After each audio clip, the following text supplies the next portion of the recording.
Okay lang na hindi pero mas okay kung matutuloy na ang barangay at SK election sa Nobyembre. Ito ang sinabi ng ilang mga taga-Coronadal hinggil sa sinusulong sa Kamara ng Pagpapaliban sa BSKA. Ayon sa ilang mga taga-Luzon, ang pagpapaliban sa eleksyon ay hindi makatarungan sa mga barangay na ang mga opisyal ay hindi nagtatrabaho. May nagsabi naman na panahon na para palitan ng mga barangay opisyal na bigo sa kanilang mga pangako.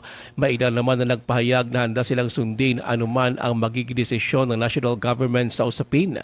Binigyan din naman ng iba na dapat lang na ituloy na ang BSKA na ilang beses nang napagpaliban.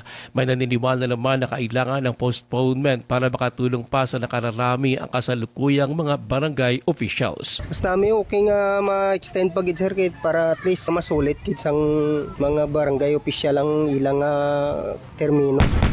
Dapat ginmada yun gidna kay importante gina kay di naman magpili og leader na maayo eh. Kung madayon or dili o mantay mahimo ana kay ilawan ang pagbuot. Kapila na postpone, gwapo nang magbago na ang mga gapong ko. Aton mga opisyalis nga mga kurap namin na sila bang isla na. Ruel Osano, NDBC, Bida Balita.